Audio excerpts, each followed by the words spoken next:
भीषण गर्मी के इस दौर में सीमित इंतजामों से मरीज बेहाल। एसएमएस मेडिकल कॉलेज से अटैच अस्पताल की ग्राउंड रिपोर्ट आपको बता देते हैं। एसएमएस के धनवंतरी ओपीडी में सेंट्रल कूलिंग सिस्टम खराब पड़ा है और ओपीडी में भारी भीड़ के बीच मरीज हैरान परेशान हो रहे हैं। मरीजों के साथ ही डॉक्टर्स और स्टाफ भी गर्मी से हलकान। कमोबेश कुछ ऐसे ही टीबी, कांवटिया और गणगौर अस्पताल के भी हाल है। लेकिन सबसे बड़ी आश्चर्य की बात यह है कि चिकित्सा मंत्री से लेकर एसीएस तक कई बार इसको लेकर के निर्देश दे चुके हैं। बावजूद इसके गर्मी के लिहाज से अतिरिक्त बंदोबस्त के दावे नाकाफी साबित हो रहे हैं।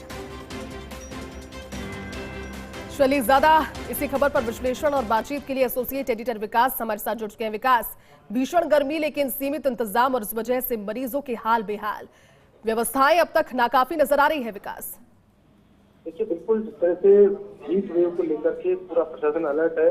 2 दिन तक सूबे के चिकित्सा मंत्री जो है गजेंद्र सिंह शेखावत, उन्होंने लगातार बैठकें ली और व्यवस्थाएं ली, लेकिन फील्ड में अभी भी क्योंकि पहले से पूर्व में तैयारियां नहीं की गई, उसी का नतीजा है कि इस वक्त जो लोग हैं वो काफी परेशान हो रहे हैं। एसएमएस मेडिकल कॉलेज से अटैच अस्पताल, चाहे वो एसएमएस अस्पताल हो, चाहे वो टीबी अस्पताल हो, चाहे वो जनना अस्पताल हो, चाहे वो कांवटिया, चाहे वो गणगौरी, सभी अस्पतालों के अंदर मरीज हैरान परेशान है इस वक्त। और क्योंकि जिस तरह से मरीजों की भीड़ अस्पतालों के अंदर मौजूद है, उस हिसाब से वहां पर वैकल्पिक इंतजाम जो है गर्मी को लेकर नहीं किए गए हैं। आप देख सकते हैं कि एसएमएस अस्पताल की ओपीडी का हम आपको दृश्य दिखा रहे हैं, जहाँ पे डॉक्टिंग बंद है और जिसके चलते मरीज जो है काफी परेशान है।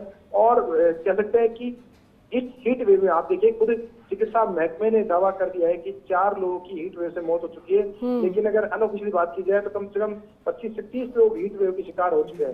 तो ऐसे में बहुत जरूरी हो गया है कि जो इंतजाम है उनको किया जाए। हालांकि जो दोनों एसीएस और चिकित्सा मंत्री के निर्देश के बाद कुछ व्यवस्थाओं में सुधार हुआ है, लेकिन जिस तरह की व्यवस्थाएं होनी चाहिए थी उस तरह की व्यवस्थाएं अभी इस वक्त मौजूद नहीं है। बिल्कुल विकास, उम्मीद करते हैं कि व्यवस्थाएं कम से कम मरीजों के लिए, तीमारदारों के लिए दुरुस्त की जाए। शुक्रिया।